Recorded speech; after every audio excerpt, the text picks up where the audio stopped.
suis cofondateur de Blend, qui est une startup qui fait de la formation en data science et en data engineering. Donc, on a fondé avec Tayeb, qui interviendra à la fin de ce workshop, Blend, il y a environ 2 ans. On a fait actuellement une dizaine de promotions avec environ une soixantaine d'étudiants aujourd'hui qui ont été formés à la data science et au data engineering. Et donc, en ce temps de crise, nous faisons assez régulièrement des workshops en ligne, notamment d'initiation à la data science avec le machine learning et d'initiation au data engineering qui aura d'ailleurs lieu demain.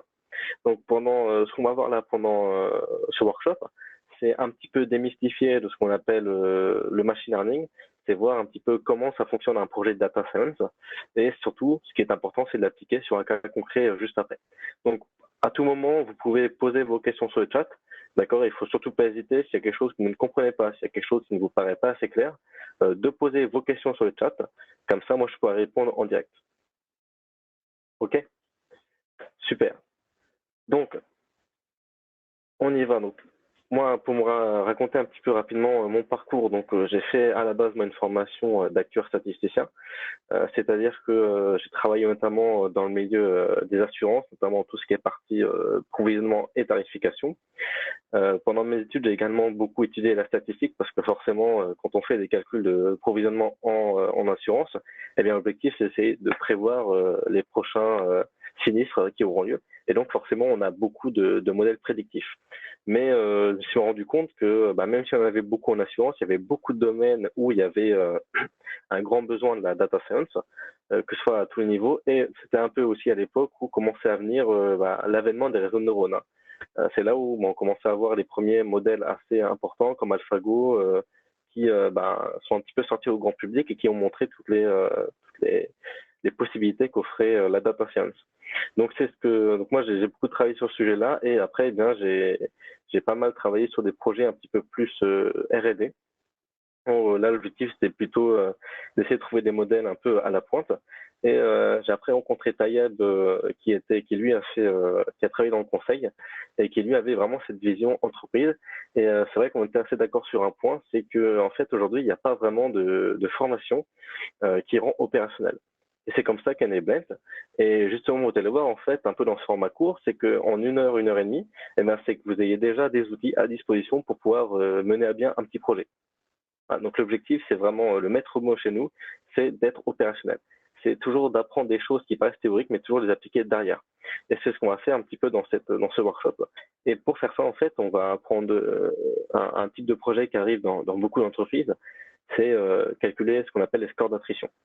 Un score d'attrition, c'est simplement d'être capable de calculer, de donner une proba à chaque client, qui va dire à quel point est-ce que ce client, il est probable de résilier ou non son contrat. Donc c'est très utilisé dans les équipes marketing pour savoir est-ce que ce client il va résilier. Et en l'occurrence, ça permet par exemple aux entreprises de dire si ce client a envie de résilier, on va lui proposer des offres promotionnelles pour l'inciter à rester client dans l'entreprise.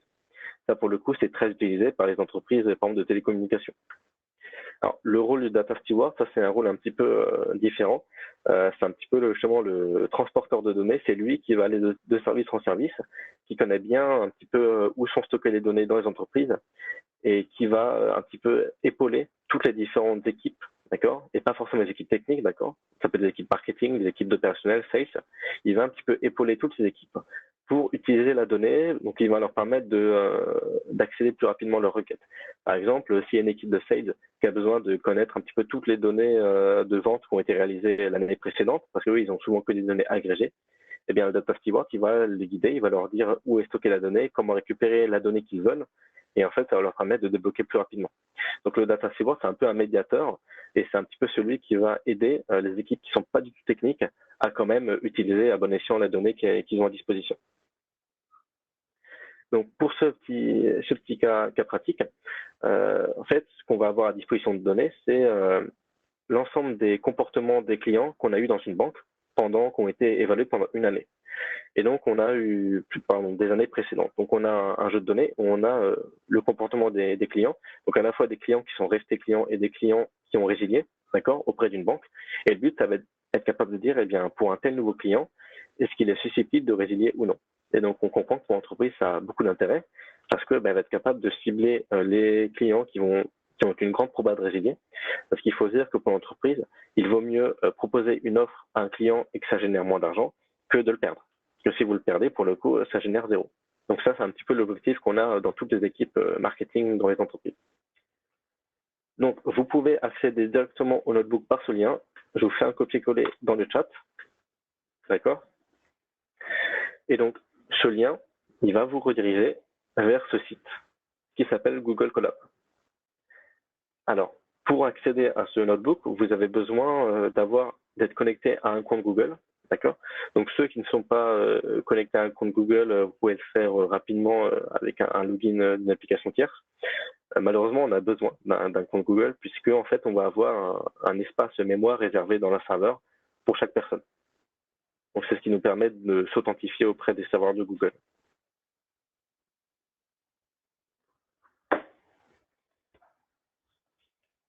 Une fois que vous avez ouvert ce lien, vous avez ça qui s'affiche à l'écran.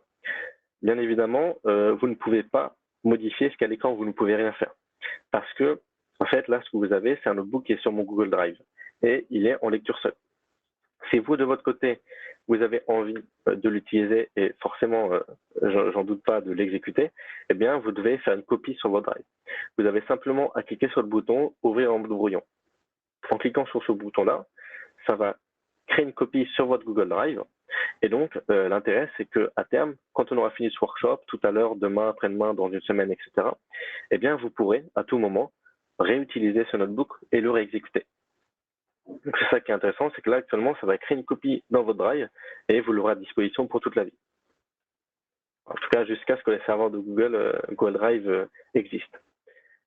Et donc, en faisant ça, en ayant créé une copie sur votre Google Drive, il reste à vous connecter aux machines de Google. Parce qu'en effet, là, le code que vous avez, il n'est pas exécutable. C'est uniquement du code de manière visuelle. Ce code, vous ne pouvez pas l'exécuter dans votre navigateur. Et donc, en fait, il va être exécuté en arrière-plan sur un serveur de chez Google. Donc, pour faire ça, il faut simplement cliquer sur le bouton « Connecter ». Et en fait, en faisant ça, Google va vous réserver des ressources, donc une certaine quantité de mémoire vive et une certaine quantité d'espace disque, où en fait vous allez exécuter votre code. Donc Google vous offre gracieusement quelques gigaoctets de RAM et des dizaines de gigaoctets d'espace disque, où en fait vous pouvez exécuter du code. Et donc c'est ça là, le grand avantage de Google Colab, c'est qu'en fait vous pouvez exécuter du code Python, mais également R et d'autres langages, directement à partir de votre navigateur. Vous n'avez pas besoin d'installer le logiciel, de configurer votre environnement. C'est très pratique quand on débute, ou alors c'est pratique quand on veut s'échanger rapidement des notebooks, d'accord, quand on veut s'échanger des fichiers. Parce que des fois, on a envie de tester des choses, mais on n'a pas envie d'installer 50 000 choses sur notre ordinateur. Bien, pour tester rapidement, Colab, c'est très pratique, c'est gratuit, on n'a rien à configurer sur notre PC, et c'est rapide à exécuter. Donc, il faut en profiter, et c'est pour ça que nous, là, on le fait pendant ce petit workshop. Et donc, si vous regardez bien, en fait, ce notebook, il est structuré de différentes manières. Vous avez ce qu'on appelle des cellules de code avec un fond légèrement grisé. Eh bien, chaque cellule de code, vous allez pouvoir les exécuter de manière indépendante. C'est-à-dire que ici, vous avez la première cellule de code. Si vous l'exécutez, eh bien, vous n'aurez plus besoin de la réexécuter après. C'est-à-dire que là où, dans le cadre de la programmation classique, on a un seul fichier avec que du code, et donc tout le code s'exécute, l'avantage ici, c'est que vous allez être capable d'exécuter le code bout par bout. Et donc, en faisant ça, ça vous permet un petit peu de segmenter de manière un petit peu ergonomique votre projet. Et c'est très utile parce que quand on fait la data science, comme j'ai dit juste avant, on a besoin d'inspecter, on a besoin d'explorer la donnée. Et rien de mieux qu'avoir un outil qui non seulement nous permet de décomposer étape par étape, mais qui en plus va nous afficher des graphiques, va nous afficher des tableaux, va nous afficher du texte. Parce que vous allez le voir, en fait, ce qui est pratique, c'est que ce que nous répond le programme quand on l'exécute, c'est affiché juste en dessous des cellules de code. Et donc, c'est pratique parce que ça nous permet, en fait, eh bien, de voir ce qui se passe en temps réel, voir qu'est-ce que donne cette ligne de code. Donc, c'est vraiment un outil qui est extrêmement puissant, qu'on fasse de la data science ou du data engineering. Hein. C'est-à-dire, quel que soit le métier, en fait, tout le monde l'utilise. Aujourd'hui, c'est vraiment devenu quasiment systématique. Quand on fait de la data science, quand on se lance dans un projet data science, on fait du notebook. C'est vraiment devenu le maître mot. Donc, ce qu'on fait au début pendant cette configuration-là, c'est simplement, on charge en mémoire tous les fichiers de configuration et on récupère les données. Là, ce qu'on va faire, en l'occurrence, jusqu'ici, c'est simplement un petit peu configurer le notebook. Ça va être faire en sorte que les graphiques soient plus beaux, parce que par défaut, les graphiques sont un petit peu petits. Ça va être récupérer les données, parce que par défaut, le notebook est vierge. Donc, c'est vraiment juste pour configurer tout ça. Et c'est à partir de là, c'est à partir de la troisième cellule que, je dirais, le plus intéressant arrive. Parce que c'est à partir de là qu'on va commencer à vraiment faire du code. Et vous allez voir qu'en quelques lignes, on va être capable de créer des graphiques, on va être capable d'avoir des informations qui sont pertinentes. Donc, première chose à faire, quel que soit le langage, ça, si certains d'entre vous ont déjà développé, vous devez probablement savoir déjà ça, c'est charger les librairies. Quand on commence en code, évidemment, toutes les fonctions ne sont pas de base intégrées dans le langage. Pourquoi? Parce qu'il y a des choses qu'on ne peut pas penser à tout. Le but d'un langage, c'est uniquement de répondre à des besoins qui sont précis quand il faut créer un programme. Maintenant, imaginez, j'ai envie d'afficher des graphiques, j'ai envie de gérer des données tabulaires, j'ai envie de gérer du son, de l'image, etc. Eh bien, pour faire ça, je vais rajouter des packages, ce qu'on appelle des packages. Un petit peu comme vous rajoutez, par exemple, si vous avez envie de faire du traitement photo, vous allez installer Photoshop. Si vous avez envie de faire du traitement vidéo, vous allez installer Premiere ou Final Cut. Eh bien, c'est un peu le même principe. Ici, si jamais vous voulez faire un traitement particulier, par exemple traiter des images ou traiter des tableaux de données, eh bien, vous allez importer des librairies, importer des packages. Et c'est ce qu'on fait ici, en fait. Quand vous faites le import, vous allez importer, vous allez charger en mémoire des librairies qui vont avoir un rôle spécifique. Par exemple, NumPy, c'est la librairie en Python qui permet de gérer des vecteurs et des matrices. Et c'est très important parce qu'on verra qu'en machine learning, en data science, en fait, ce qu'on gère souvent, c'est des tableaux de nombres, donc des matrices. Panda, c'est pour gérer les données tabulaires. C'est un peu l'équivalent du Excel, mais sous Python. C'est un peu un mix entre Excel et SQL sous Python. Vous avez Seaborn et Matplotlib, qui sont des librairies pour faire des graphiques, etc., etc. Donc en fait, vous avez un petit peu plein de librairies comme ça qui ont un petit peu des traitements spécifiques, en fonction, qui ont un petit peu un socle spécifique et qui vont avoir des fonctions préintégrées. Et si je prends par exemple le cas de Pandas, donc si j'exécute cette cellule, je vais charger en mémoire toutes les librairies. Et vous voyez qu'en fait, l'avantage, c'est que là, avec une seule ligne, je vais être capable de de charger en mémoire un fichier CSV. Donc si vous le faites en Python natif, ça vous prendra peut-être une 10-15 de lignes, alors que si vous le faites seulement avec le langage, avec le library Pandas, eh bien en une ligne de code, vous chargez des données en mémoire. Donc c'est quand même très rapide, hein. C'est extrêmement intuitif. Alors SHAP, c'est un package particulier qui permet justement de faire de l'interprétabilité. Donc ça, on ne verra pas vraiment ensemble, mais pour ceux que ça intéresse, ça vient justement à la partie après la modélisation. Ça vient dans la partie, on essaie d'auditer le modèle, est-ce qu'il est cohérent ou pas, est-ce qu'il fonctionne bien par rapport à ce qu'on voulait faire au début. Donc lui, c'est un package qui vient après. On verra un autre package plus tard quand on fera la modélisation qui s'appellera scikit-learn, qui permet justement de construire des algorithmes de machine learning. Et donc, je charge ces données en mémoire. Et ce qui est intéressant, justement, c'est que dans le notebook, on a des tableaux qui s'affichent directement. Et ça, c'est pratique. Parce que là, je peux voir directement à quoi ressemble ma donnée. Là, ce que c'est que j'ai simplement affiché les 5 premières lignes et je vois un petit peu les différentes variables qui interviennent. Et donc, déjà, ça me donne une petite idée sur à quoi ressemble ma donnée. Là, je sais que chaque ligne, ça correspond à un client de la banque. Et j'ai ces informations. J'ai son pays, j'ai son sexe, j'ai son âge, j'ai son ancienneté du compte bancaire, j'ai son solde, j'ai le nombre de produits bancaires, est-ce qu'il y a une carte de crédit, etc. Donc là, j'ai tout ce qu'on appelle les variables explicatives. Et enfin, il y a une information importante à la fin, c'est excited, et ça me donne justement la variable réponse qui est 1, le client a résilié, ou 0, le client n'a pas résilié. Et c'est justement ça qui m'intéresse moi, c'est cette variable réponse. La variable réponse parce que c'est ce que moi, à terme, je vais être capable de prédire. À terme, une fois que j'aurai calibré l'algorithme, eh bien, j'aurai une personne, un client avec toutes ces informations, d'accord? Et l'objectif, c'est justement, est-ce que cette personne va prédire 0 ou 1? Est-ce que je vais prédire oui, cette personne va résilier ou non, cette personne ne va pas résilier? Parce que justement, c'est ça qui m'intéresse. Après, je suis capable de prendre tous les 1, donc toutes les personnes qui ont résilié, et du coup, de lancer des offres promotionnelles. Donc ça, c'est extrêmement important. Si on va un petit peu plus loin, donc maintenant, ce qu'on fait en général, c'est qu'on fait une petite partie d'agrégation des données de nettoyage. En l'occurrence, simplement, ce que je fais, c'est que j'enlève les 3 premières colonnes. Parce que si vous regardez bien les 3 premières colonnes, à savoir le numéro de la ligne, l'identifiant du client et le surnom, ça ne m'intéresse pas. Ça m'intéresse pas pour la modélisation. Parce que le modèle, il va pas augmenter la probabilité de résilier si la personne s'appelle Michel ou autre chose. D'accord? Donc, au final, ces informations, ces variables ne m'intéressent pas. C'est des variables qui ont été utiles, par exemple, pendant l'extraction des données. Mais pour le modèle, ces variables ne servent à rien. Parce que le fait que le client qu'il ait tel identifiant, ça ne va pas augmenter ou baisser sa proba. Par contre, le fait que ces personnes, elles aient 60 ans ou 50 ou 40 ans, ça par contre, on se doute bien que ça peut influencer la probabilité de résilier.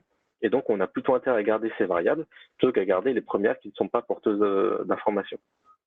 Et donc, c'est ce qu'on fait ici. On supprime ces colonnes et on normalise un petit peu tout. Là, ce qu'on fait, c'est on va juste mettre en minuscule le nom des colonnes parce que c'est tout bête, hein, mais en Python, c'est sensible à la casse. Et si par exemple, vous mettez géographie avec ou sans G majuscule, eh bien, vous aurez une erreur. Donc, le mieux, en général, c'est de tout mettre en minuscule. Comme ça, au moins, il n'y a pas de doute, il n'y a pas de risque qu'on fasse une erreur de frappe. Et donc, voilà un petit peu le dataset que je vais étudier, c'est celui-là. Et donc, moi, je vais partir sur ce dataset. Je vérifie un petit peu rapidement et je m'assure, voilà, qu'il n'y a pas de valeur manquante. Donc là, c'est parfait, je peux continuer à faire mon exploration. S'il y avait une valeur manquante, évidemment, eh bien, il faudrait que je m'intéresse à savoir pourquoi est-ce que c'est une valeur manquante, est-ce que c'est une valeur manquante par hasard, est-ce que c'est volontaire, pour des raisons de confidentialité, etc. etc. Donc ça, c'est très important à regarder et c'est important de vérifier s'il n'y a pas justement de valeur manquante. Alors, l'écran est déjà partagé. Si jamais vous n'arrivez pas à voir l'écran, regardez, vous avez un petit bouton en haut de la conférence avec Screen. Et vous avez un bouton où c'est écrit View Screen Share. Et ça vous permettra de voir mon écran parce qu'actuellement, il est partagé. Et donc, première chose à faire, maintenant qu'on a un petit peu les données, première chose à faire, comme on l'a dit, c'est la partie 2, faire de l'exploration. Maintenant, il faut comprendre cette donnée. Et comprendre la donnée, eh bien, ça se fait par des calculs de statistiques qui vont être simples. Ça se fait par des moyennes, par des variances, ça se fait par des graphiques, des histogrammes, des diagrammes en bâton, etc. Ça paraît anodin, mais c'est quand même très important. Parce qu'une question toute bête, hein, par exemple, c'est on vous demande quelle est la proportion de clients qui ont résilié. Rien que ça, c'est quand même important de le savoir. Est-ce que c'est 50%, est-ce que c'est 5%? Si c'est 50%, c'est potentiellement grave, hein, parce que ça veut dire qu'il y a la moitié des clients qui ont résilié. Si c'est 5%, c'est peut-être un peu plus normal. Donc là, en fait, ces informations qui paraissent un petit peu simplistes, elles sont quand même déjà porteuses de sens pour vous et surtout pour les personnes avec qui vous travaillez sur ce projet. Donc ici, ce qu'on peut se demander, c'est par exemple, est-ce que le solde, donc le montant qu'il y a sur le compte, il peut influencer déjà comment est réparti ces clients. Est-ce que les clients, c'est des personnes plutôt aisées financièrement ou un peu moins? Eh bien, on a simplement regardé par exemple la balance. Là, ce qui nous donne la balance, donc c'est sans les virgules. Donc là, par exemple, c'est 500 euros, 1000 euros, 1500, 2000 euros, etc. Donc, ce que nous montre ce graphique, c'est que concrètement, on a une répartition assez forte entre des personnes qui ont 500 et 2000 euros sur leur compte bancaire. C'est ce que nous donne la statistique ici. Par contre, ce qu'on remarque déjà, forcément c'est très visible, c'est un énorme pic en zéro. Et justement, ce pic en zéro, ça veut dire qu'on a beaucoup de personnes qui ont 0 euros sur leur compte bancaire. Donc là, on peut se dire, bon, c'est bizarre qu'on ait un pic aussi fort à 0 euros. Et surtout, si on regarde en détail, d'accord, en fait, c'est pas 0,5 euros ou moins 0,1 euro, hein, c'est pile 0 euros. C'est assez peu probable que sur un compte bancaire qui soit utilisé de manière quotidienne, on soit exactement 0 euros déjà sur le compte bancaire, qu'on ne soit pas à 0 plus ou moins quelques centimes, et qu'en plus de ça, qu'on ait autant de monde. Bon, déjà, si on regarde ça, en fait, on se rend compte qu'il y a des personnes qui ont un compte à 0 et qui ont résilié. C'est le cas de la première personne. La première personne, elle a résilié, et justement, elle a un solde à 0 euros. Et ce qui est normal, parce que si vous résiliez, eh bien, votre banque doit vous virer l'argent restant sur un autre compte bancaire que vous aurez vous-même donné. Parce que forcément, l'argent ne peut pas rester sur son compte vu que vous allez résilier. Et donc, justement, tout ça, c'est une information importante. C'est que déjà, si jamais une personne, elle a pile 0 euros sur son compte bancaire, c'est peut-être une autre explication. Donc, rien que ça, déjà, il faut se dire que est-ce que le solde, il a une influence ou est-ce qu'au contraire, il n'est pas influencé par la variable réponse elle-même? Ça, c'est important. Parce que ça peut influencer dans un sens et pas dans l'autre. Là, en l'occurrence, on peut avoir un solde à 0 euros si la personne a résilié. Alors qu'à l'inverse, si la personne a 0 euros, ça ne veut pas dire qu'elle a résilié. Vous voyez, c'est ça qui peut être compliqué quand on fait la data science, c'est qu'on a les problèmes statistiques qui arrivent et on a justement les problèmes de cause-dépendance aussi qui peuvent intervenir. Donc là, par exemple, si jamais on enlève tous ces individus qui ont pile 0 euros, et bien on se rend compte qu'on a une courbe qui est déjà un petit peu plus cohérente, où là, on a quand même une concentration globale qui est bien entre 500 € et 2000 €. Ce qui est déjà un peu plus réaliste. C'est-à-dire qu'on n'a pas de pic à droite à gauche. Là, on observe une loi normale, donc qui, comme son nom l'indique, donne une distribution normale du solde des clients. Donc, on a globalement entre 500 et 2000 €. On en a très peu qui sont à pile zéro ou en négatif, et on en a très peu qui sont à plus de 2500 € sur leur compte. Alors, attention, je parle du compte courant ici, hein, bien évidemment. Je ne parle pas de la somme de tous les comptes. Là, c'est le compte courant qu'on utilise de manière quotidienne. Ça peut être une information. Donc déjà, rien que ça, on s'est rendu compte qu'il y avait un petit truc sur les données, rien qu'avec deux graphiques simples, on s'est rendu compte que le solde, quand il est à 0 €, il y a quelque chose qui se passe. Donc c'est la première information qu'on a récupérée. Ensuite, l'autre information qu'on va se dire, c'est maintenant c'est l'âge. Forcément, c'est l'information qu'on a la plus facilement et qui paraît la plus évidente. Est-ce que l'âge va impacter la probabilité, la personne qui va résilier ou non? Et si on regarde, là, on a juxtaposé deux graphiques. On a mis en abscisse ce qu'on a, c'est l'âge, la répartition des âges, et en ordonnée, c'est la fréquence. Plus le diagramme il est grand, plus il y a un grand nombre de personnes qui sont concernées. Et la couleur, elle va simplement différencier les personnes qui ont résilié des personnes qui n'ont pas résilié. Et ce que ça signifie ici, eh bien, c'est qu'en fait, vous avez concrètement en bleu des personnes qui ont résilié et en orange des personnes qui n'ont pas résilié. Et donc, si on regarde l'allure des courbes, eh bien, on peut voir que celle des personnes qui n'ont pas résilié, elle est légèrement plus concentrée vers la gauche. Donc, ce que ça signifie sur ce graphique, c'est qu'en moyenne, dans notre échantillon, eh bien, les personnes qui n'ont pas résilié sont plus jeunes que les personnes qui ont résilié. Et ça, pour le coup, c'est ce que vous dit le graphique. Donc, c'est une première information qui est quand même assez intéressante. C'est qu'on voit bien que l'âge, on a l'impression, et ça se voit, que ça influence quand même le comportement du client. Que s'il est plus âgé, il a probablement plus de chances de résilier. Attention, ça ne veut pas dire que si la personne est plus âgée, il a automatiquement plus de chances. D'accord ? Il faut bien comparer en moyenne, parce que si on regarde bien, à 60 ans, ça veut simplement dire que, eh bien, il y avait plus de clients à 60 ans qui ont résilié que ceux qui n'ont pas résilié. Ça ne veut pas dire que parce que vous avez 60 ans, vous allez automatiquement augmenter votre probabilité de résilier. Ça veut juste dire que vous avez une plus grande proportion. Et donc, quand on a 60 ans, il faut s'attendre à ce qu'on ait plus de cas, d'accord, plus de cas d'individus qui vont résilier à 60 ans que, par exemple, à 30 ans. Ou là, à l'inverse, à 30 ans, eh ben, on a plus de personnes qui n'ont pas résilié. Alors, ce graphique, en fait, il permet non seulement de comprendre un petit peu le comportement, un petit peu les différentes typologies qu'on a parmi les clients, mais surtout, ce qui est important, ça nous permet de se dire que, oui, en effet, l'âge est quand même un critère qui semble être impactant sur la variable réponse, en l'occurrence sur le churn. Et c'est ça qui est important, c'est que ce graphique, il vous dit que l'âge crée une sorte de corrélation, une sorte de causalité avec le churn. Bien sûr, ici, vous ne pouvez pas le prouver, ce sont que des graphiques. Donc c'est un comportement qui est moyen. On ne peut pas dire que toutes les personnes qui ont 60 ans ont de base plus de probabilité de résilier que les personnes qui ont 30 ans. Ça veut simplement dire que l'âge va impacter le churn. L'âge va impacter potentiellement la probabilité de résilier. Et que donc, c'est un critère qu'il faut prendre en compte. Et donc, il faut l'utiliser comme variable explicative. Ça, c'est une première information. Si on aurait les deux courbes qui seraient juxtaposées l'une derrière l'autre, eh bien, ça voudrait dire que de toute façon, qu'on segmente entre les personnes qui ont résilié et les personnes qui n'ont pas résilié, eh bien, l'âge des personnes est à peu près le même. Donc, ça veut dire que, en fait, c'est pas forcément un critère qui est décisif, qui est impactant. Et donc, c'est pour ça que ce graphique, il est utile, parce qu'en un clin d'œil, déjà en un coup d'œil, on comprend un petit peu de quoi on parle, et en plus, ça permet de voir que, concrètement, l'âge, on a tout intérêt à l'utiliser. Là, on va faire la même chose, mais cette fois-ci avec le nombre de produits. Justement, quelque chose qui est très utile, qui s'appelle les boîtes à moustaches. Ici, on a un petit peu changé l'axe, c'est-à-dire qu'on a mis en ordonnée les âges, et on a mis en abscisse le nombre de produits. Donc, un produit bancaire, ça va être par exemple un livret A, un livret jeune, un compte courant, un compte sur livret, une assurance vie éventuellement, etc. Ça va être tous les produits qu'on peut souscrire dans une banque classique. Et donc, ce qu'on remarque, c'est que ce que représentent vos boîtes, concrètement, c'est une concentration moyenne de vos individus. Ça veut dire quoi? Eh bien, par exemple, parmi tous les individus qui ont qu'un seul produit bancaire, donc par exemple seulement un compte courant, qui n'ont pas de livret A, pas de livret jeune, etc., eh bien, vous avez une majorité de ces clients qui ont entre 30 et 45 ans. C'est ce que vous dit cette boîte à moustaches. Et justement, les moustaches, statistiquement, ça veut dire que ce sont des valeurs qui sont aberrantes. Et en l'occurrence, ça veut dire que statistiquement, c'est assez peu probable, c'est assez anormal de voir des personnes de plus de 64 ans, 65 ans qui n'ont qu'un seul produit bancaire. Et attention, c'est là qui est important. Aberrant, ça ne veut pas dire que c'est faux. Ici, les petits points qu'on voit en haut, c'est considéré comme des variables, des valeurs qui sont aberrantes. C'est-à-dire que c'est des valeurs qui sont en dehors d'une distribution normale, qui devrait être ici. Ça ne veut pas dire qu'elles sont fausses. Ça veut juste dire que par rapport à notre jeu de données, c'est quand même assez peu fréquent de voir des personnes qui ont plus de 65 ans, mais qui n'ont qu'un seul produit bancaire. C'est simplement ce que ça veut dire, ce graphique.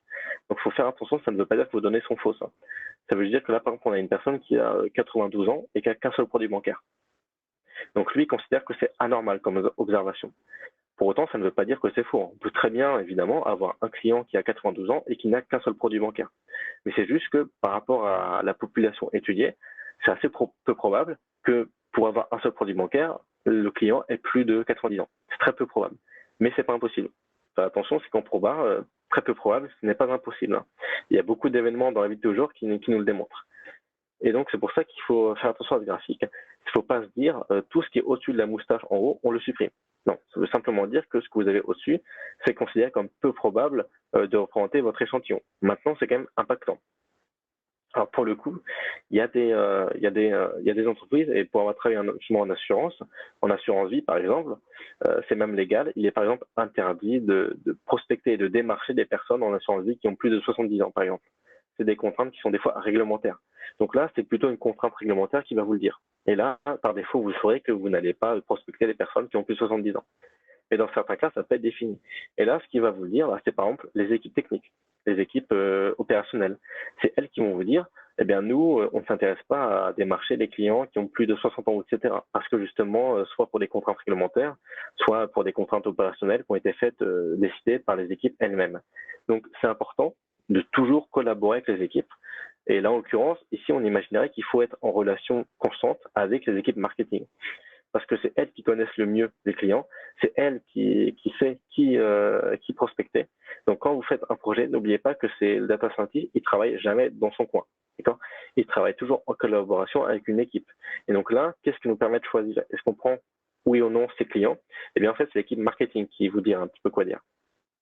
Parce que là, moi en tant que data scientist, j'ai pas de connaissances plus détaillées sur ce domaine, donc je pourrais pas dire est-ce que je vais prendre ou non ces clients. Là, c'est les équipes opérationnelles qui savent, elles, qui connaissent le terrain et qui vont vous le dire. Donc, ce qu'on remarque là, c'est que quand même, ces boîtes, elles évoluent en fonction du nombre de produits. Et c'est un petit peu le même constat qu'on a tout à l'heure, c'est que en fonction du nombre de produits, on peut se rendre compte qu'il y a un effet sur l'âge. On peut voir que l'âge n'est pas le même en fonction de si on a 1, 2 ou 4 produits. Et justement, on a vu auparavant que l'âge est également un facteur qui était potentiellement impactant sur le churn.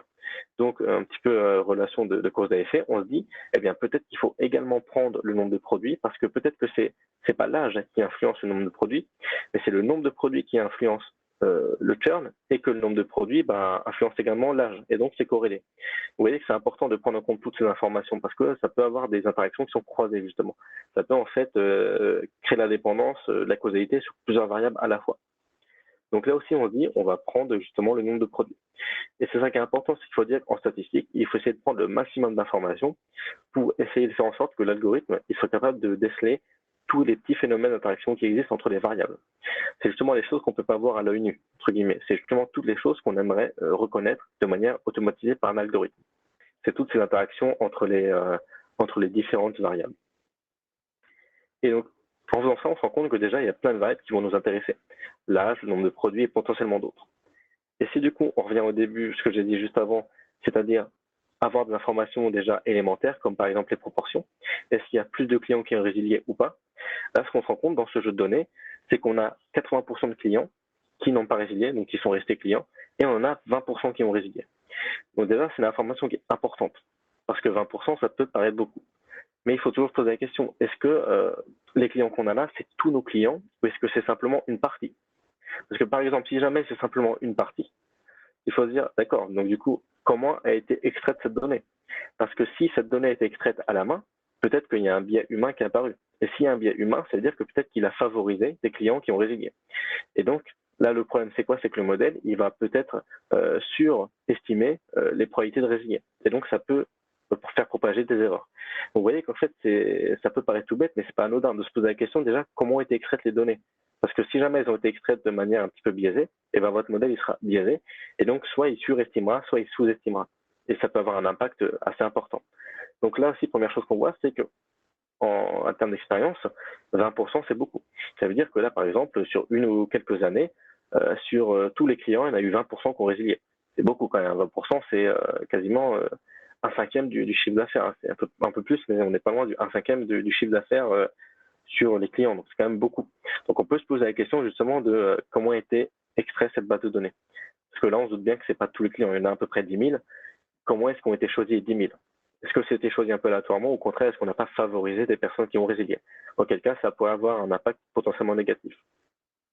Donc c'est pour ça que c'est toujours important d'avoir ces informations. Et encore une fois, ces graphiques, euh, ils doivent soulever des questions en fait. Ils ne doivent pas donner simplement et dire ok c'est du 80-20. Ce qu'ils doivent en fait faire, c'est soulever des questions justement comme ça, de réflexion, qui sont un petit peu plus élargies et qui permettent justement de réfléchir aux impacts que ça aura sur la qualité du modèle et de l'algorithme. Et c'est ça qui est important, c'est que derrière, vous devez vous assurer que vos données elles sont conformes, qu'il n'y a pas eu de biais entre temps, que ça n'a pas été un petit peu choisi de manière un petit peu délibérée, que ça n'a pas été fait aléatoirement. Tout ça, ça peut impacter les performances du modèle. Donc c'est important de bien faire, de bien avoir connaissance au début. Et justement, si on continue dans cette trame-là, maintenant, si on prend en compte le même graphique que précédemment, donc si on fait le nombre de produits avec l'âge, mais qu'on y rajoute maintenant l'information de la variable réponse. Donc, est-ce que la personne, elle a résilié ou non? Eh bien, ce qui est assez surprenant, c'est qu'on peut voir qu'encore une fois, on a maintenant les deux interactions qui arrivent, parce qu'on a à la fois l'interaction avec l'âge et le nombre de produits. On peut voir que en bleu, c'est les personnes qui n'ont pas résilié, et en orange, c'est les personnes qui ont résilié. Et on peut voir ce qui est assez marrant, c'est que de manière générale, encore une fois, ici, les personnes qui ont résilié, elles sont plus âgées que les personnes qui n'ont pas résilié. Qu'on ait inconditionnellement un, deux ou trois produits bancaires. Donc ça, c'est déjà une chose qui est assez intéressante. Ça nous confirme un petit peu l'idée qu'il y a une interaction entre les variables, parce qu'on peut voir que les boîtes ne sont pas forcément les mêmes, et donc on a intérêt à prendre ces deux variables. Mais là, du coup, il y a quelque chose qui nous frappe, c'est la dernière. La dernière, on n'a qu'une boîte. Et en l'occurrence, cette boîte, c'est uniquement les personnes qui ont résilié. Ce que ça veut dire, c'est que, en fait, parmi tous les clients qui ont 4 produits bancaires, 100% de ces clients ont résilié. Et là, c'est très problématique. Pourquoi c'est très problématique? Parce qu'en fait, ici, vous avez une condition, vous avez une équivalence qui est directe. Ça veut dire que vous avez 100% des clients qui ont 4 produits bancaires qui ont résilié. Et donc, quand vous allez calibrer l'algorithme, qu'est-ce qui va se passer? Si votre algorithme, il voit que dans 100% des cas, une personne qui a 4 produits bancaires va résilier, eh bien, qu'est-ce qui va se passer? Si jamais demain, vous avez un nouveau client que vous connaissez, hein, qui est dans votre historique, et vous voulez prédire est-ce qu'il va résilier. Eh bien, si ce client il a 4 produits bancaires, il y a de très fortes chances qu'il soit mis 100% pour être résilier. Alors qu'on se doute bien que c'est pas parce qu'il a 4 produits bancaires qu'il va résilier. C'est pas forcément une relation directe. Pourtant, c'est ce que va avoir le modèle. Ici, dans 100% des cas, une personne qui a 4 produits bancaires va résilier. Donc forcément, votre modèle, il va prendre, je dirais, le chemin le plus court. Il va voir que si 4 produits, alors résilier. Il va vraiment raisonner comme ça, quel que soit le modèle. Donc, qu'est-ce qui va se passer? Eh bien, en fait, automatiquement, quand vous aurez un nouveau client qui a 4 produits bancaires, indépendamment des autres variables, eh bien, vous avez de fortes chances qu'il résilie. Et ça, c'est un peu dangereux. Parce que du coup, le problème, c'est qu'il n'y a pas de raison qu'une personne qui a 4 produits bancaires résilie. Il y a peut-être d'autres critères. Sauf que dans votre données, malheureusement, 100% de vos clients avec 4 produits bancaires ont résilié. Et donc là, ce qui est compliqué, c'est que vous n'êtes pas hétérogène dans cette partie. Vous n'avez que du homogène, vous n'avez que du résilié. Et votre algorithme, pour qu'il soit bien calibré, il doit avoir un petit peu tous les cas possibles. Il doit avoir à la fois des gens qui ont résilié, mais également des gens qui n'ont pas résilié. Quel que soit le nombre de produits, quel que soit l'âge, quelles que soient toutes les autres variables. Donc là, ce serait dangereux de calibrer un modèle avec uniquement cette personne-là pour 4 produits bancaires. Donc ce qu'on fait ici, c'est qu'on ne peut pas le prendre en compte. On pourrait le prendre en compte, mais le problème, c'est qu'il y a de grandes chances qu'ils produisent 100% de résiliés quand une personne a 4 produits bancaires. Et il y en a quand même une soixantaine de personnes qui sont concernées. Donc, ce qu'on va faire par la suite, c'est simplement, on va prendre l'hypothèse qu'on va retirer de notre donnée tous les clients qui ont 4 produits bancaires, parce que ça pourrait fausser ou biaiser les performances du modèle. Évidemment, ça, quand vous prenez une décision comme ça, il faut l'écrire noir sur blanc. Parce que derrière, si jamais demain vous donnez l'algorithme aux équipes et que c'est mis en production, et que pour le coup, vous avez beaucoup de clients qui ont 4-5 produits bancaires et ils vont pas comprendre, vous allez avoir des résultats qui sont un peu délirants. Et bien justement, il faut que les équipes soient au courant. C'est-à-dire que là, il faut leur dire aux équipes, nous n'avons pas pu prendre des clients qui ont 4 produits bancaires, tout simplement parce que dans notre jeu de données, on avait tous les clients qui avaient 4 produits bancaires, ils avaient automatiquement résilié. Et donc, ça peut poser des problèmes en termes de performance et en termes de fiabilité du résultat. Donc ça, c'est quand même quelque chose qui est important à souligner et il faut l'écrire noir sur blanc. Il est probable, en fonction des entreprises, qu'on vous demande de rédiger des notes de qualité des données. Et bien justement, dans ces notes de qualité des données, il faut le faire apparaître. Il ne faut pas que ce soit écrit sur un coin de la table. Non seulement pour les autres, parce que quand on va collaborer, il faut dire ce qu'on fait, mais même pour nous. C'est un peu comme quand on code et qu'on fait un code et qu'on revient dessus 2 mois plus tard, on ne sait plus ce qu'on a fait. Quand vous faites des décisions, c'est important de l'écrire noir sur blanc, comment vous l'avez fait et pourquoi. Parce que si vous-même, vous revenez sur votre projet 2 mois plus tard, ça m'est arrivé plein de fois, il y a des chances qu'on oublie un petit peu les hypothèses et les décisions qu'on a prises et qu'en fait, on oublie des choses, on se dit pourquoi j'ai fait ça. Donc, on va annuler ce qu'on a fait il y a 2 mois, etc. Et en fait, on se rend compte qu'on régresse plutôt qu'on avance. Donc, c'est important de bien faire une petite note, pas forcément des dizaines de pages, mais 2-3 pages qui expliquent rapidement dans les grandes lignes ce que vous avez fait et pourquoi. Et rien que ça, déjà, c'est un temps assez conséquent de gagner. Vous gagnez beaucoup de temps à faire ça parce que quand vous revenez sur le projet, eh bien, en fait, vous avez tout en tête. Alors, une fois que vous avez fait ça, après on peut faire plein de graphiques. Mais déjà, on a l'essentiel. Là, évidemment, on se rend compte que c'est un jeu de données où vous avez que quelques variables explicatives. Donc, c'est assez facile de se rendre compte que on peut utiliser ces variables comme information et que c'est suffisant. Maintenant, dans certains projets, vous aurez évidemment beaucoup plus de variables et beaucoup plus d'informations. Et donc, il faudra chercher un peu mieux, il faudra creuser en fait un peu mieux, il faudra comprendre un petit peu mieux la donnée pour pouvoir être plus pertinent. On peut faire d'autres graphiques, notamment par exemple, sur les pays. Est-ce qu'il y a un lien entre les pays et la preuve de résilier? Est-ce qu'il y a un lien justement entre le nombre de produits et c'est une autre façon de le faire, mais c'est quoi les proportions entre les personnes qui ont résilié et les personnes qui ont 3 à 4 produits, etc. On peut faire plein de graphiques après. Ça va dépendre des besoins de l'entreprise aussi. Ça va dépendre de elle, ce qu'elle vise spécifiquement. Et une fois qu'on a fait ça, on peut vraiment s'atteler à la partie modélisation. Et donc là, on rentre un petit peu dans la phase entre les deux. On est à mi-chemin entre l'exploration des données et la modélisation. C'est la partie encodage. Pourquoi est-ce qu'on parle de l'encodage? Eh bien, justement, parce que votre modèle, ça va être que des statistiques, ça va être que des calculs mathématiques qu'il y a derrière. Sauf que votre modèle, votre donnée, il y a des chances que vous ayez, par exemple, d'informations qui soient dites qualitatives, c'est-à-dire que vous ayez, par exemple, du texte. C'est que, par exemple, ici, vous avez 2 informations, vous avez le pays et le sexe. Ces 2 informations, c'est du texte. Et sauf que si jamais vous dites à votre modèle France plus Espagne, il ne va pas savoir quoi répondre. Évidemment, personne ne saurait quoi répondre. Donc, quand on est face à ce genre de situation, il faut se dire comment est-ce que je vais transformer ces variables qualitatives, donc dans du texte, comment est-ce que je vais les transformer en nombre, en variables quantitatives. Et c'est ça l'encodage, c'est comment on passe du qualitatif au quantitatif. Parce que l'algorithme, le modèle, il s'attend à avoir que des nombres. Il ne va pas fonctionner si jamais vous lui donnez du texte. À part sur les modèles qui sont très spécifiques au texte, mais ça c'est du NLP, et encore une fois, le NLP, on verra que on reste toujours en transformation du texte en nombre. Donc quand on est face à ça, eh bien il faut encoder. Et en machine learning, en data science, on a 2 encodages qui sont populaires. C'est bien évidemment pas les seuls, mais c'est 2 encodages assez populaires. On a l'encodage qui est binaire et l'encodage qui est one-hot. L'encodage binaire, il est assez simple. Par exemple, vous avez une variable discrète qui prend que 2 valeurs. Ici, pour le coup, la colonne gender, elle prend que 2 valeurs, homme ou femme. Donc en fait, on se rend compte que c'est assez facile. Il suffit de mettre de soit 0, soit 1. Soit c'est une femme, soit c'est pas une femme. Soit c'est un homme, soit ce n'est pas un homme. Et donc comme ça, c'est directement facile de faire. On remplace la colonne par des 1 ou par des 0. En fait, on remplace par une étiquette. Mais cette étiquette, c'est un nombre. Et donc là, en fait, c'est facile. On a encodé de manière binaire la variable. Et donc, c'est tout à fait facile après de pouvoir faire des calculs dessus. Ça sera un peu un booléen, soit oui, soit non. Donc ça, c'est pratique. Par contre, pour le pays, c'est plus compliqué. Parce que vous avez 3 pays ici qui rentrent en jeu. Vous avez la France, l'Espagne et l'Allemagne. Donc là, on ne peut pas simplement faire 0 ou 1. Il y a 2 solutions. Soit on fait 0, 1, 2. Alors, ça va marcher. D'accord? Ça va bien marcher. Le problème, c'est que si je fais ça, en fait, vous allez créer une relation d'ordre. Parce que du coup, si vous faites 0, 1, 2, en fait, vous faites 0 plus petit que 1, plus petit que 2. Ce qui est mathématiquement vrai. Sauf qu'il n'y a pas de raison que les pays soient ordonnés de telle façon. C'est simplement un client, soit il est en France, soit il est en Espagne, soit il est en Allemagne. On ne peut pas dire que France plus petit que Espagne ou plus petit que Allemagne, etc. Ça n'a pas de sens. Et donc là, il faut trouver un moyen de pouvoir encoder cette variable de manière numérique sans pour autant avoir un petit peu une incohérence avec cette relation d'ordre 0 plus petit que 1 plus petit que 2. Et bien justement, un moyen efficace de le faire, c'est le one-hot. Le one-hot, il est assez simple, c'est que vous allez créer une colonne, créer autant de colonnes qu'il y a de modalités possibles. Donc si vous avez 3 pays, vous allez créer 3 colonnes, d'accord? Et donc en faisant ça, vous allez créer une colonne France, une colonne Allemagne et une colonne Espagne. Et donc, dans la colonne France, vous allez mettre 1 si jamais la personne réside en France et 0 ailleurs.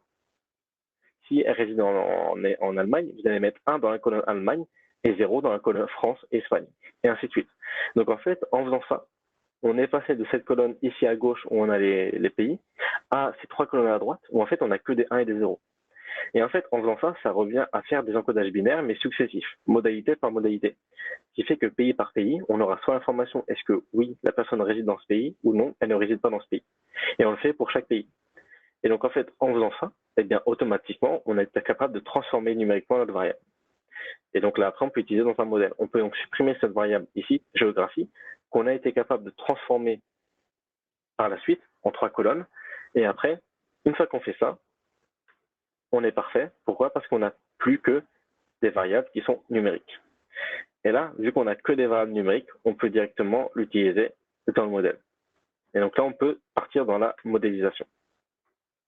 Et justement, qu'est-ce que c'est la phase de modélisation? Eh bien, la phase de modélisation, ça va être comment est-ce que moi, je vais construire un algorithme, comment est-ce que je vais mettre en place un algorithme qui va se calibrer sur ces données et qui va justement être capable de reproduire ce phénomène. Et donc, ce qu'on va faire ici, rapidement, on va séparer le jeu de données en deux.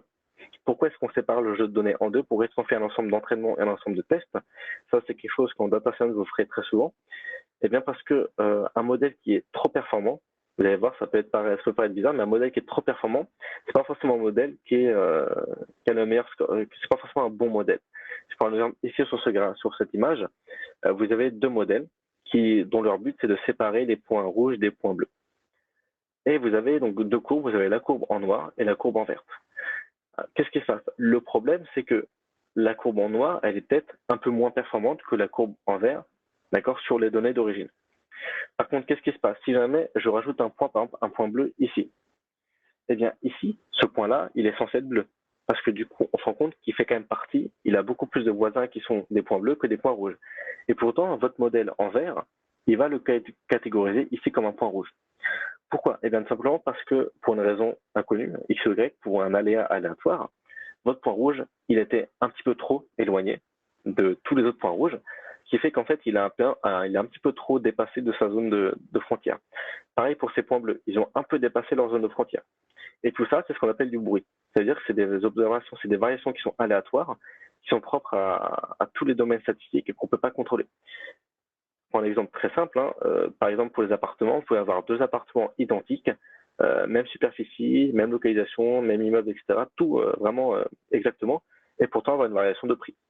Parce que le prix peut dépendre de plein de critères qu'on ne connaît pas. Ça peut être une décoration, ça peut être une exposition avec le soleil, ça peut être plein de choses dont on n'a pas à disposition. Et en fait, ça, c'est ce qu'on appelle le bruit. Ça, le bruit, malheureusement, vous ne pouvez pas le contrôler. C'est quelque chose qui est inhérent aux données. C'est-à-dire que, par exemple, on peut avoir deux clients qui ont exactement le même nombre de produits bancaires, qui ont le même âge, dans le même pays, qui habitent dans la même ville, etc. Donc, toutes les informations identiques. Et pourtant, il y en a un qui va résilier et l'autre pas. Pourquoi? Vous ne pouvez pas le savoir. Peut-être parce que l'autre personne a ouvert un autre compte bancaire, peut-être parce qu'elle est partie dans le pays, on ne sait pas. Et justement, le fait que vous ne savez pas, c'est du bruit. C'est quelque chose que vous ne pouvez pas contrôler. Et donc, vous voulez avoir un modèle qui n'est pas trop performant. Parce que si le modèle est trop performant, par exemple, pour ces 2 clients, il va prédire tout ou rien. Il va prédire 100% si la personne, par exemple, elle ne va pas résilier, alors qu'il va prédire 0% si la personne va résilier. Parce que vous avez 2 personnes identiques qui ont eu un comportement qui est par contre différent. Et donc, justement, le but, c'est plutôt de se rapprocher d'une courbe en noir, donc une courbe qui est lisse, d'accord, qui a un comportement qui est plutôt lisse que la courbe en vert, qui paraît plus performante, mais qui, vous allez voir, qui est beaucoup plus aléatoire. Donc, en fait, il faut plutôt se rapprocher d'une courbe en noir qu'une courbe en verte, qui, elle, est aléatoire. Et donc, c'est ce qu'on fait, en fait, en général, c'est qu'on sépare le jeu de données en deux. En général, on fait du 70% d'entraînement et 30% de test. Ça veut dire qu'on va calibrer notre modèle sur 70% du jeu de données et on va calculer ses performances uniquement sur les 30% restants. Pourquoi? Parce que les 30% restants, il ne les a jamais vus. Et donc, du coup, s'il les a jamais vus, on va voir est-ce qu'il est bon ou pas sur ces 30%. S'il est aussi bon sur ces 30% que sur les 70%, ça veut dire qu'il est capable de généraliser. Par contre, s'il est moins bon sur ces 30% que sur les 70% sur lesquels il s'est calibré, ça veut dire qu'en fait, il a surappris, donc il est en surapprentissage, et donc il est beaucoup moins capable de généraliser. Et c'est justement tout l'intérêt de séparer le données en deux. Alors, juste pour rappel, quand j'ai parlé de data science versus data engineer, c'était justement dans la partie cycle de vie d'un projet. Ici, on s'est uniquement focalisé sur la partie 2 et 3, donc sur la partie exploration des données et sur la partie modélisation.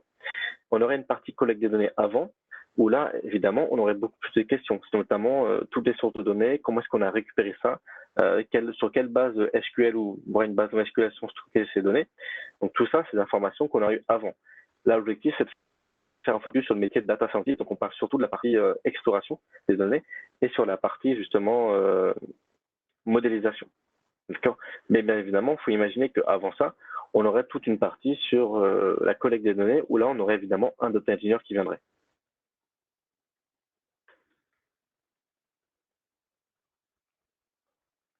Super.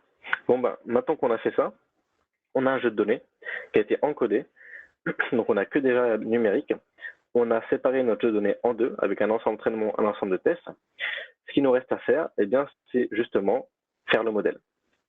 Donc là, ce qu'on va prendre comme modèle, c'est un modèle qui est très populaire quand on fait des données tabulaires, c'est-à-dire sous forme de tableau comme ça. Ce sont les arbres de décision. Et on va voir à quoi ça ressemble.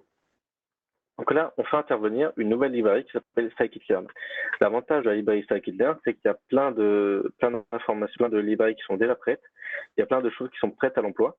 Et donc, en fait, vous allez voir qu'avec Scikit-learn, pour ceux qui s'intéressent, on est capable de faire un algorithme, un modèle en deux lignes. C'est-à-dire qu'en seulement quelques lignes, on va être capable de construire un modèle et de le calibrer. Ça, il faut savoir qu'avant que ça existe, cette librairie, un arbre de décision, il fallait le coder un petit peu à la main. Donc ça pouvait prendre du temps. Il y a même 10 ans, quand ça n'existait pas, soit il fallait se baser sur une solution qui était payante, soit il fallait le recoder à la main. Et évidemment, quand on doit le recoder à la main, ça prend un petit peu de temps et c'est un peu compliqué. Aujourd'hui, il faut vraiment penser, il faut s'appuyer sur des choses qui existent déjà. Donc, il ne faut surtout pas tout recoder à la main. Et une chose qui est importante, c'est qu'il faut vraiment se reposer sur l'existant pour être capable justement de déployer rapidement, de construire rapidement des projets. D'accord? Donc ça, c'est très important. Et dans l'occurrence, c'est ce qu'on fait. La fonction décision tree classifier, elle est déjà définie dans Scikit-learn. Et en fait, là, ça va construire un algorithme d'arbre de décision. Et avec la fonction .fit, en fait, je vais le calibrer sur les données. Et en faisant juste ça, eh bien, voilà, en quelques secondes, même pas, là, c'était, on va dire en une seconde, j'ai non seulement construit l'algorithme, mais en plus, je l'ai calibré. C'est-à-dire que là, mon algorithme, il a été entraîné sur les données que je lui ai fournies, à savoir le X-train et le Y-train. Donc, c'est magique. Et ça veut dire que là, déjà, j'ai un algorithme qui fonctionne et qui va me prédire des choses. Et donc, qu'est-ce qu'on va faire directement? C'est les premières choses à faire, c'est de voir est-ce que mon algorithme, il est performant? Est-ce qu'il a un bon score? Et là, du coup, on va prendre un score qui s'appelle le score accuracy. C'est simplement la moyenne des observations qui ont été bien prédites. Est-ce que j'ai bien prédit 0 quand il fallait prédire 0? Est-ce que j'ai bien prédit 1 quand il fallait prédire 1? Et tout ça, justement, c'est ce qu'on appelle l'accuracy. Et là, en l'occurrence, ce qu'on remarque, c'est que j'ai à peu près 87% sur l'ensemble de tests et j'ai à peu près 86% sur l'ensemble de tests, inversement. 87% sur le train et 86% sur les tests. Qu'est-ce que ça veut dire quand j'ai des scores qui sont aussi proches l'un de l'autre? Eh bien, ça veut dire que mon modèle, il est pas en surapprentissage. Il est bien, il est stable. C'est-à-dire que je n'ai pas surappris et donc là, en fait, en faisant ça, j'ai un modèle qui est plutôt proche de la courbe en noir et pas trop de la courbe en verte. Donc, c'est tant mieux pour moi. Si jamais, à l'inverse, j'ai un écart qui est assez grand, imaginez ici j'ai 90 et là j'ai 70%, eh bien là j'ai un écart de 20%. Du coup, là ça veut dire que je suis en surapprentissage parce que l'écart est trop grand. Donc vous, ce que vous devez faire quand vous faites un modèle, c'est toujours surveiller ces deux métriques-là. Est-ce que le score sur le test, il est proche du score sur le train? Si le score il est proche, on continue à avoir un modèle qui est plus complexe. On peut aller voir si on peut aller plus loin. Par contre, dès lors qu'on commence à s'éloigner, eh bien là, ça veut dire qu'on a un modèle qui est trop complexe et que donc, eh bien, il faut retravailler soit les données, soit changer de modèle pour avoir un modèle qui est un peu plus stable. Donc c'est souvent c'est un petit peu sur ce critère que travaillent les data scientists. Alors heureusement pour nous, l'avantage des arbres de décision, c'est que ça nous permet de calculer des critères d'importance. Notamment, ça nous permet de savoir est-ce que certaines variables ont été plus décisives que d'autres sur la prédiction. Est-ce que c'est plutôt l'âge qui a été impactant? Est-ce que c'est plutôt le nombre de produits? Est-ce que c'était le pays, etc. Et évidemment, encore une fois, les graphiques, ça nous aide beaucoup.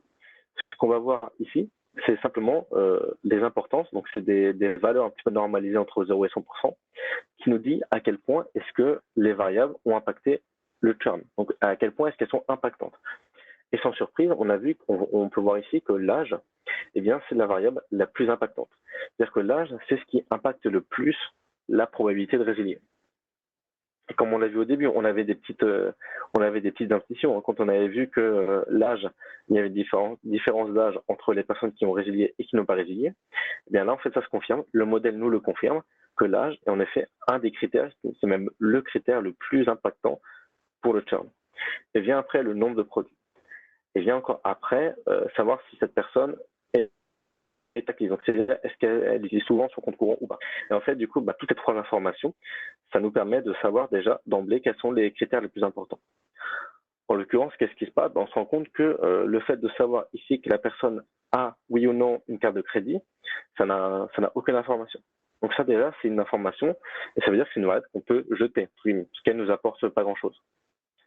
Pareil, le fait si la personne, elle habite en Espagne ou en France, ça ne nous impacte pas. Ça n'a peu d'intérêt. Par contre, ce qui est assez marrant, c'est qu'on peut voir que si elle est en Allemagne, d'un coup, ça impacte le churn. Donc, c'est intéressant de voir ça. On peut se poser la question aux équipes, est-ce qu'il n'y a pas justement en Allemagne des comportements un peu plus différents qu'en France ou en Espagne? Donc là, encore une fois, c'est des informations que vous avez à disposition, qui vous permettent de prendre des décisions. Et quand même, on va vous montrer à quoi ressemble le modèle. C'est ça, en fait. Ce qu'on a construit, c'est cet arbre. Là, on l'a représenté visuellement, mais ce qu'on a en fait, c'est cet arbre. Et ça, c'est un arbre de décision. Et ce qui est avantageux, c'est que ça se comprend assez facilement, assez intuitivement. C'est que ici, vous avez le numéro de la variable. Donc, en l'occurrence, 2, c'est la position 3 de la variable. Donc, c'est 0, 1, 2. Et donc, ça, c'est l'âge. Ça veut dire que si jamais votre personne a moins de 43 ans, donc a un âge inférieur ou égal à 42 ans, eh bien, vous allez à gauche. Et si la personne, elle a plus ou égal à 43 ans, eh bien, vous allez à droite. Et en fait, l'arbre de décision, vous allez à chaque fois avoir des conditions oui ou non, et vous allez vous diriger petit à petit, en fait, vers dans ce qu'on appelle les nœuds. Et à la fin, en fait, vous allez avoir une sortie où là, on va vous prédire, eh bien, en fait, le nombre d'observations. Si ici, par exemple, on a 100% des gens qui ont résilié, eh bien, on va dire que votre observation, elle a 100% de chance de résilier le mois prochain ou l'année prochaine. Et voilà comment ça se lie un arbre. Et c'est ça qui est assez puissant, c'est que l'arbre que vous voyez ici, ça, on pourrait imaginer un petit peu un flowchart dans les équipes marketing. Si la personne a fait ça, alors on fait ça, sinon on fait ça, etc. Ça, c'est un peu des flowcharts qu'on fait à la main. Et bien là, ce qui est magique, c'est que cet arbre, il a été fait automatiquement. C'est-à-dire que moi, à aucun moment, je lui ai dit de commencer à segmenter par l'âge, puis de segmenter par cette valeur, puis etc. Ça a été fait tout seul. Et donc, l'arbre de décision, ça construit cette chose toute seule. Donc, ça le construit de manière automatisée, d'accord, à partir des données, sans même que nous, on vienne un petit peu intervenir là-dedans. Donc, c'est assez pratique comme outil, et ça permet vraiment bien d'avoir des décisions qui sont directes. Là, je sais d'emblée que je segmente selon l'âge. Donc, je peux remarquer qu'il y a déjà un impact important sur l'âge. Voilà un petit peu une vision globale d'un projet d'adaptation de manière évidemment raccourcie. Là, on a fait le projet en un petit peu 3/4 d'heure. Maintenant, il faut imaginer que tout ça, ça prend beaucoup plus de temps. Là, évidemment, il faudrait travailler un peu plus. Il faudrait essayer de voir, OK, on a 86%. Est-ce qu'on ne peut pas avoir un meilleur score? Est-ce qu'on peut avoir un modèle plus performant? Après, on peut se dire, est-ce qu'on ne peut pas avoir justement, est-ce qu'on ne peut pas être un peu plus sûr? Comment est-ce qu'on peut avoir une fiabilité sur le modèle? Ensuite, comment est-ce qu'on peut l'interpréter? Comment est-ce qu'on peut essayer de gérer plus de cas possibles? En fait, il y a un gros travail qui reste à faire derrière, et c'est pour vous montrer un petit peu toutes les possibilités qu'on a en data science. Donc voilà un petit peu la phase générale du projet. Donc, si jamais vous avez envie de relancer ce projet, eh bien vous pouvez à tout moment évidemment re-regarder ça. Vous pouvez à tout moment vous replonger dedans. Vous pouvez l'exécuter n'importe quand, demain, après-demain, dans une semaine. Moi, je vous conseille vraiment justement de regarder ça, de réexécuter tout ça, et même de changer quelques valeurs. C'est-à-dire de changer des choses, des paramètres dans le code pour que vous puissiez voir un petit peu comment ça marche et quel impact ça peut avoir. Et vous allez voir qu'en fait, faire des modèles en data science, c'est beaucoup plus accessible qu'on y paraît. C'est-à-dire qu'on n'a pas forcément besoin de faire énormément de mathématiques, contrairement à ce qu'on pourrait croire, et bien pour avoir déjà des modèles qui sont quand même performants. Là, on est sur 86%, c'est-à-dire que globalement, on se trompe dans 14% des cas, ce qui est pas trop mal. On se rend compte qu'on peut mieux faire, mais déjà, si on se trompe dans 14% des cas, c'est pas trop mal. Alors, est-ce qu'il est facile, à partir de cette décision, d'alimenter une base grasse? Alors, bien sûr que cet arbre peut servir comme base pour alimenter des sources qui sont déjà existantes, évidemment. Maintenant, ce qu'il faut faire attention, c'est que cet arbre, il a été construit avec une performance. D'accord? Cet arbre, il est fiable avec une performance de 86%. Donc, il ne faut pas oublier que cet arbre, il y a des cas où il se trompe. Notamment, il se trompe dans 14% des cas. Et donc ça, il faut le prendre en compte parce que du coup, si jamais vous modifiez une base existante, votre base existante, peut-être qu'elle est un peu plus fiable et plus certifiée que cet algorithme qui quand même possède une erreur. Donc c'est important. Quand on a un algorithme, il ne faut pas lui faire confiance aveuglément. Il faut toujours se dire, l'algorithme, il a une performance, qu'il a aussi une chance de faire des erreurs. Et ce qu'il faut, c'est déjà en avoir conscience et c'est essayer de contrôler justement ce taux d'erreur. Parce que dans tous les domaines, vous n'aurez jamais de modèle parfait à 100%. Ça, il faut l'accepter. Vous aurez toujours des erreurs. Votre modèle ne peut pas être parfait à 100%. Maintenant, est-ce que c'est mieux de faire 60 ou 80? Évidemment qu'il vaut mieux faire 80% de bonnes réponses que 60. Mais on ne pourra jamais avoir un modèle avec 100%. C'est simplement impossible. Parce que si vous avez un modèle avec 100%, ça veut dire qu'en général, vous êtes capable de modéliser parfaitement votre phénomène. Et c'est peu probable. Si c'était le cas, il n'y aurait pas de statistiques, on pourrait faire tout à la main. Donc évidemment, un modèle, il faut vraiment se dire qu'un modèle qui a un score de 100%, c'est pas possible. Il faut juste essayer de maximiser le score là où on peut. Donc, merci à tous d'avoir été présents ce soir. Donc, comme je vous l'ai dit, n'hésitez pas à le relancer si vous voulez vraiment bien comprendre ce qu'on a fait, retracer un petit peu et même vous-même rajouter un petit peu votre surcouche, modifier des paramètres, modifier des choses. Il faut vraiment voir, bien manipuler un petit peu avec un degré de granularité plus élevé et ça vous permettra un petit peu un avant-goût au quotidien du data scientist.